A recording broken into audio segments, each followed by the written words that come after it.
Привет, друзья! Сегодня покажу вам, как из обычной куриной печенки приготовить изысканный деликатес.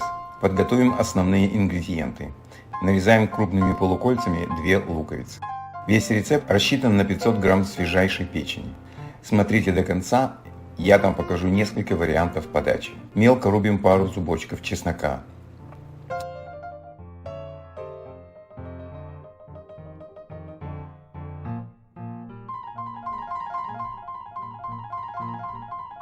Маринуем 2 столовые ложки вяленой вишни в 30 мл рома или коньяка.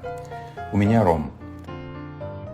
Предварительно хорошо промытые, а затем подсушенные бумажными полотенцами печенки заливаем оливковым маслом, тщательно перемешиваем, солим и оставляем мариноваться.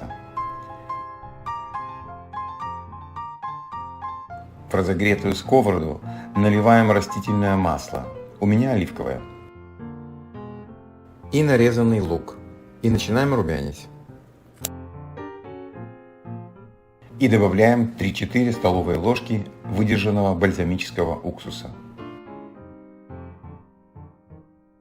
Накрываем крышкой на 3-4 минуты, чтобы лук пустил сок. Обрумяниваем лук до золотистого цвета.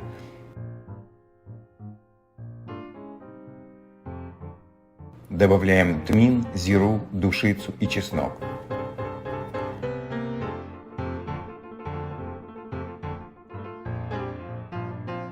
Через 1-2 минуты добавляем вишню в роме и 50 мл красного вина. У меня сухое, но можно когор.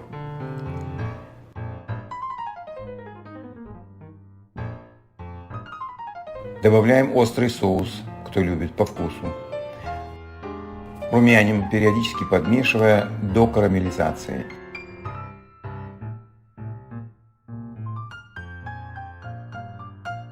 И отставляем в сторону. На сильно разогретую сковороду выкладываем по одной в один ряд печенки. Важно не дать сковороде резко остыть. Через минуту можно начать переворачивать печенки другой стороной. Как видите, она уже успела подрумяниться. Оставляем средний нагрев. Еще через минуту сдвигаем печенки в сторонку и промокаем бумажным полотенцем излишки жидкости. Румяним с обоих сторон еще минуту.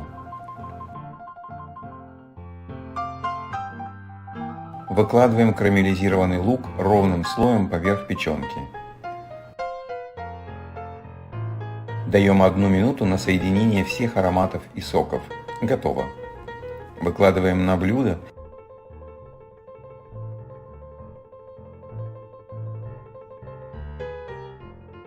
И украшаем зеленью.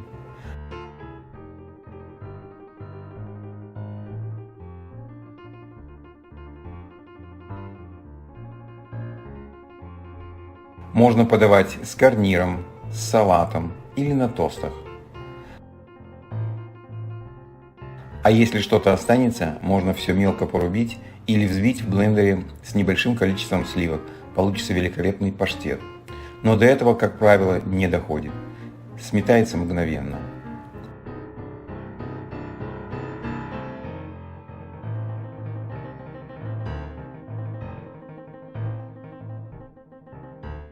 Приятного аппетита! Подписывайтесь, чтобы не пропускать новые рецепты. До встречи на канале.